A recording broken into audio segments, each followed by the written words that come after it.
Matthew chapter 16. The Pharisees and Sadducees came to Jesus and tested him by asking him to show them a sign from heaven. He replied, "When evening comes, you say, 'It will be fair weather, for the sky is red.' And in the morning, 'Today it will be stormy, for the sky is red and overcast.' You know how to interpret the appearance of the sky, but you cannot interpret the signs of the times. A wicked and adulterous generation looks for a sign, but none will be given it, except the sign of Jonah." Jesus then left them and went away. When they went across the lake, the disciples forgot to take bread. "Be careful," Jesus said to them. "Be on your guard against the yeast of the Pharisees and Sadducees." They discussed this among themselves and said, "It is because we didn't bring any bread."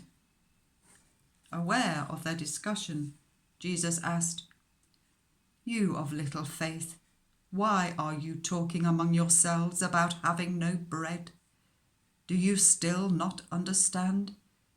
Don't you remember the 5 loaves for the 5,000, and how many basketfuls you gathered?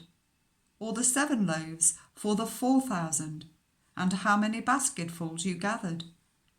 How is it you don't understand that I was not talking to you about bread? But be on your guard against the yeast of the Pharisees and Sadducees." Then they understood that he was not telling them to guard against the yeast used in bread, but against the teaching of the Pharisees and Sadducees. When Jesus came to the region of Caesarea Philippi, he asked his disciples, "Who do people say the Son of Man is?" They replied, "Some say John the Baptist, others say Elijah, and still others Jeremiah or one of the prophets." "But what about you?" he asked. "Who do you say I am?" Simon Peter answered, "You are the Messiah, the Son of the living God." Jesus replied, "Blessed are you, Simon, son of Jonah, for this was not revealed to you by flesh and blood, but by my Father in heaven. And I tell you that you are Peter, and on this rock I will build my church, and the gates of death will not overcome it. I will give you the keys of the kingdom of heaven. Whatever you bind on earth will be bound in heaven, and whatever you loose on earth will be loosed in heaven."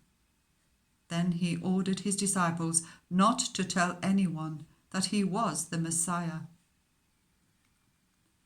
From that time on, Jesus began to explain to his disciples that he must go to Jerusalem and suffer many things at the hands of the elders, the chief priests, and the teachers of the law, and that he must be killed, and on the 3rd day be raised to life.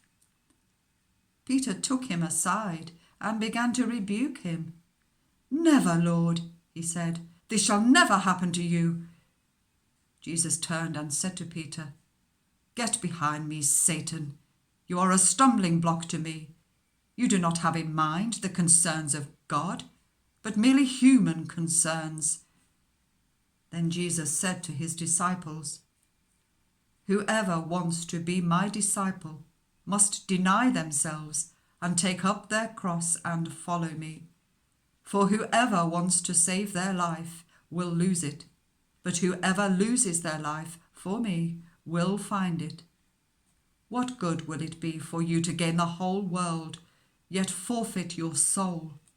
Or what can you give in exchange for your soul? For the Son of Man is going to come in his Father's glory with his angels, and then he will reward everyone according to what they have done. Truly, I tell you, some who are standing here will not taste death before they see the Son of Man coming in his kingdom."